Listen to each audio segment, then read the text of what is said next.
Burke here. Today we're going to talk about how to strengthen your legs. Now, this is not just a general video on to make your legs stronger. This has to do with increasing your longevity, your legs, and the strength and what they can do to support you. It's one of the best indicators to know how long you're going to live because the legs give you a lot of early warning signs on what's going on with more dangerous conditions in your body. So, this becomes more relevant the older you are. So, if you're over 50, you need to be watching this video. If you're under 50, watch it as well because you want to know how to prevent problems and use the legs as a good way to determine if there's a problem throughout the body. Let's start with number 1. There's something called peripheral neuropathy. That's usually in a situation when you have diabetes. And what happens with diabetes is you have this high level of sugar in the bloodstream that destroys the vascular system and then also the nervous system. And this is because high levels of sugar are toxic. Now, the reason why people with diabetes start to get numbness or pain or tingling or burning in the bottom of their feet first, sometimes in their fingertips, is because of this. You have this super long nerve, and the further that nerve is away from the heart, the more it's going to show up as a problem because it's getting a little less oxygen, blood flow, and nutrition compared to tissues that are closer to the heart.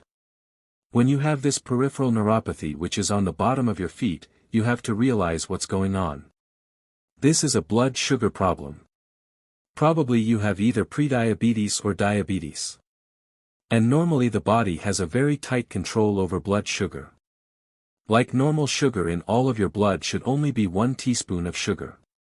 And if you include all the starches, you're talking between 50 to 100 teaspoons of sugar, including the hidden sugar as well that are going through your body.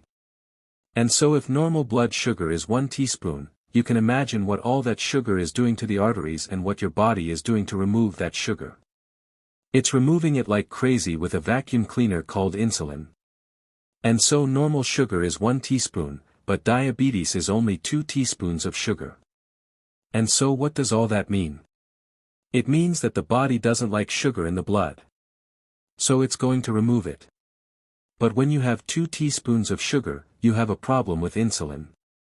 Either there's so much resistance with insulin, it can't really work anymore, or the pancreas is so exhausted, it's tired, it can't put out as much insulin, you no longer have the vacuum cleaner to suck it out. So the blood sugar goes high and that is where you get all the artery problems, that I'm going to be talking about, especially it's going to show up in the bottom of your foot. So too much sugar is like really deadly for your circulation as well as the nerves. Alright, let's go to number 2, ankle and foot edema. You know, when I'm traveling somewhere or I'm visiting somewhere, I always see someone wearing sandals or even shoes with the bottom of their foot just being like completely swollen, and I can see the bottom of their legs completely puffy, and I want to walk up to them, but I don't. But those people have some serious edema going on. If you were to press into the ankle, it would leave an indentation and it would be stuck there. That's called pitting edema. And that's not a little thing. That's a big problem. Or they'll take their socks off and they'll leave this serious indentation around the lower legs. Now, what's really bizarre is I had a version of this. I had pitting edema in the earlier part of my life, which is just wild to think that I had that. But this is indication that the circulation is so bad that it's affected the kidney or the liver or the heart. And we're getting less oxygen to the bottom of the feet because we're not able to circulate this blood. It's just pooling there. And think about how much stress that puts on the heart. Because this is how it works. We have the arterial system, all the arteries that are pushing blood out to your extremities, to your fingers and your toes, Then they get to the end of this long chain and then they go through these capillaries, Tiny little blood vessels and then they cross over into the venous system and then the venous system is the return back up to the heart but it goes to the lungs gets reoxygenated and then the cycle happens again. If at the end of this chain the bottom of your foot we have pooling of blood or fluid that's a backup of the system. That's a situation where the heart is working extra hard to push through that inertia. And so number 2 is a really good indicator that you have a much deeper problem and you should not ignore it. You should do something about it. And from my viewpoint, I think you should do something more natural because a lot of times what they'll do is they'll just put you on a blood thinner and then monitor it. Number 3, Restless Legs Syndrome. What is that? That's a situation where your legs become very very restless, usually at night. I had this condition is driving me crazy. I would get up at, 4 o'clock in the morning and just have to pound my legs because they had so much energy in them. I could not relax. I couldn't sleep. Little did I know the diet is responsible for this. If you consume way too much sugar and starch, I was doing a lot of ice cream. I was doing alcohol at the time. What happens is it really depletes certain vitamins and it actually causes you to build up too much lactic acid, which creates kind of a cramping sensation and just a lack of circulation. Little did I know there's a couple remedies for this. Number 1, change your diet, but the other thing is to take vitamin B1. B1 is a great solution. Also, magnesium. Both of those in combination counter the effect of this high sugar diet. But you have to realize what created the deficiency in the first place would be one of magnesium. It was the high refined carbohydrate diet. So both of those actions change a diet and take this nutrition to resolve this. The problem with restless leg syndrome is that it keeps you up and it keeps you from sleeping. And that lack of sleeping shortens your lifespan. There's a massive connection with a lack of sleep increasing your risk of heart attacks, strokes. It puts you at risk for diabetes because it increases cortisol. Other than that, you're totally fine with number 3. Let's talk about number 4, deep vein thrombosis. Thrombosis is like a blood clot. One of the dangers for this is a clot breaking off from your legs and going up into the lungs. That's not good. It can actually kill you. Over 90 to 95% of all heart attacks and strokes are a clot more than this plaquing that builds up in the arteries. So, this is something to pay attention to, and it's something that's really important because there's certain things in your body that will increase your risk of getting a clot, and I'm going to cover those in the second part of this. But 2 things, stress, and then we come back to this high carbohydrate diet again. Let's go to number 5. Peripheral artery disease. This is artery disease that is not necessarily around the heart. It's in other places in your body too. And so we have atherosclerosis, hardening of the arteries that go beyond just like the coronary artery of your heart. And I'm going to get into a bit more on what to do about that.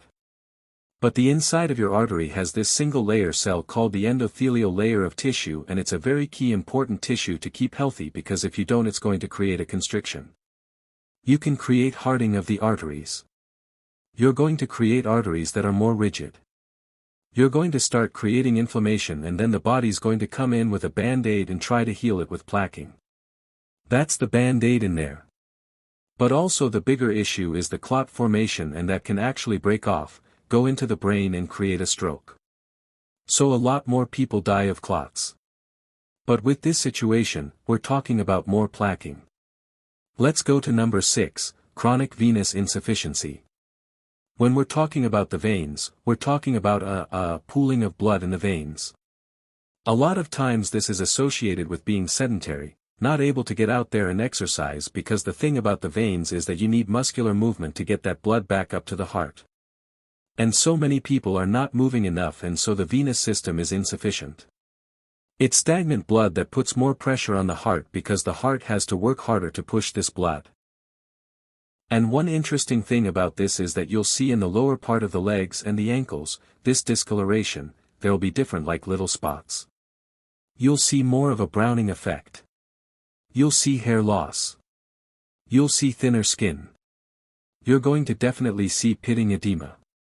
But what's happening is we're getting a lack of oxygen in the lower part of the legs. And this can shorten your lifespan. Okay.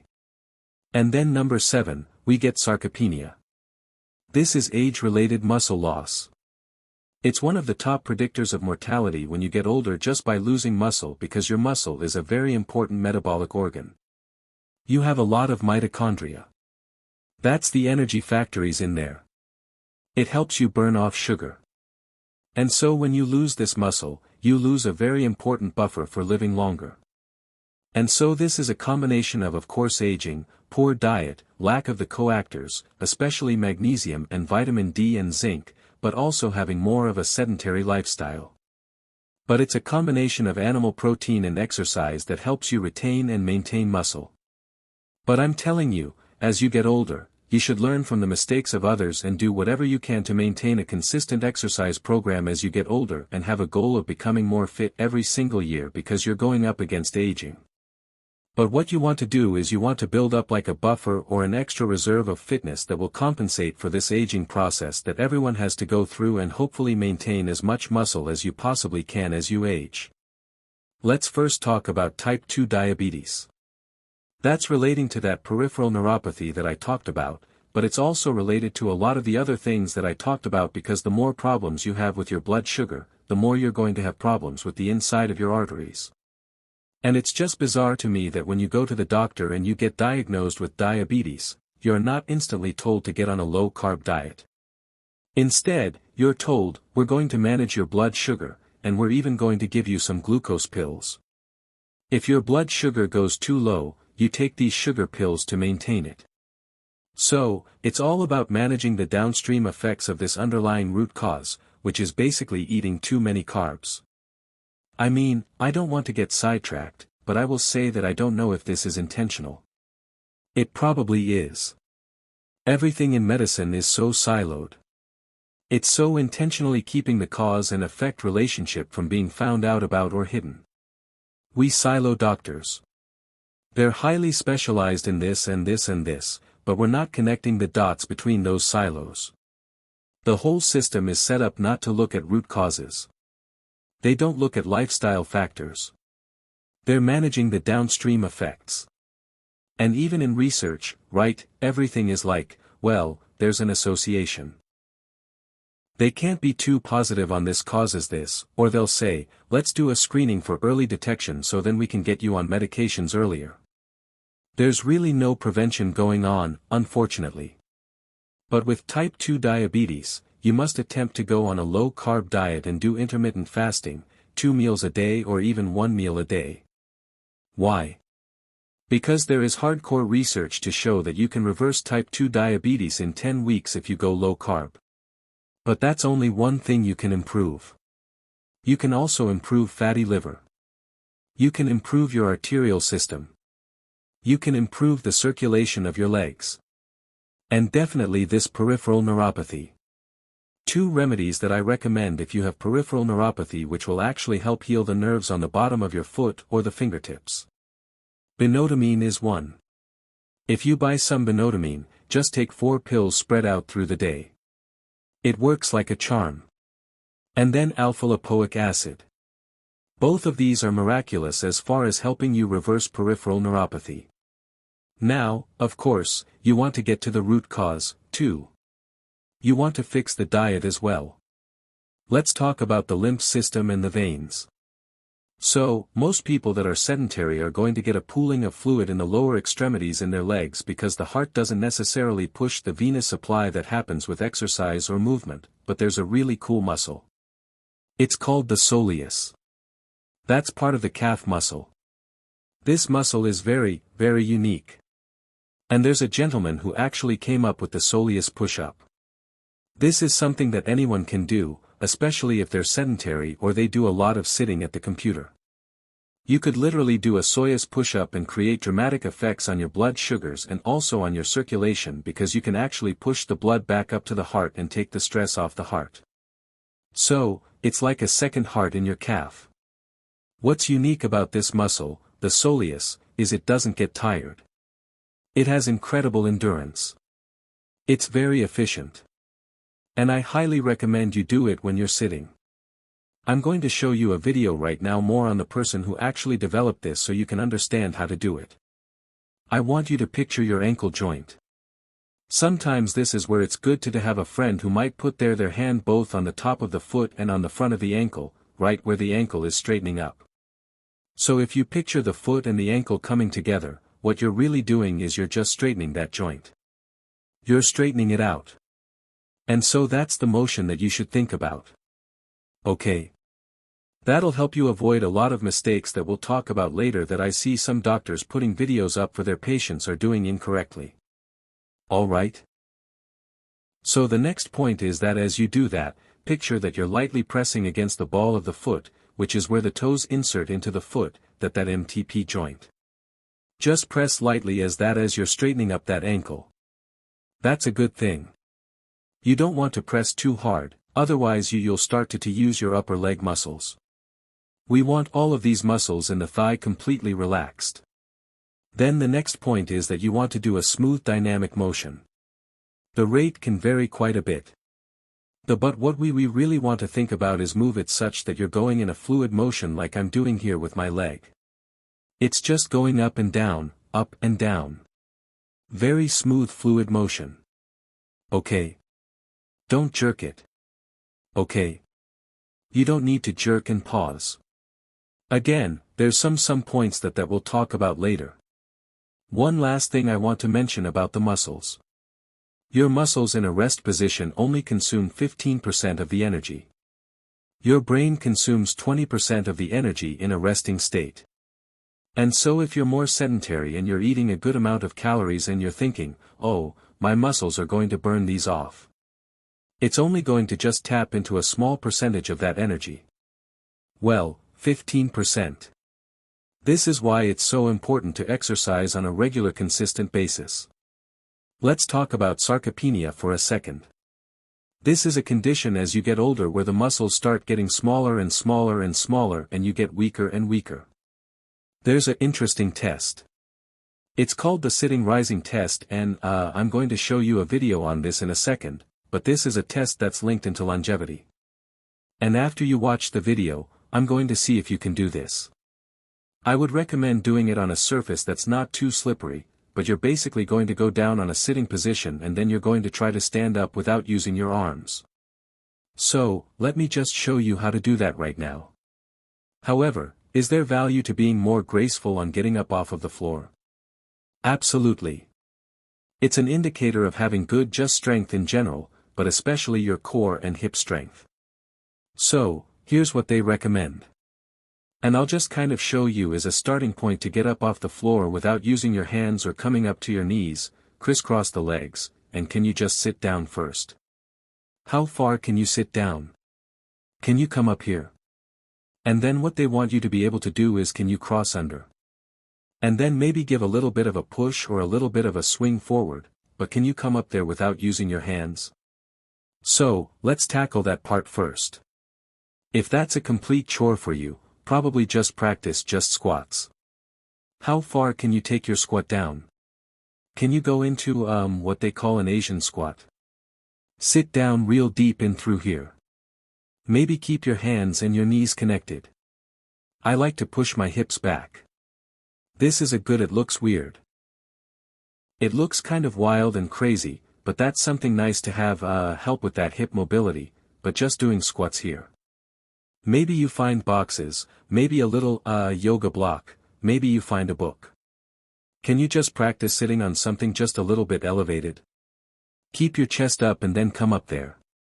So, these are ways that you can practice just that basic squat position. And you saw that I did what they call the pistol squat or the single leg squat.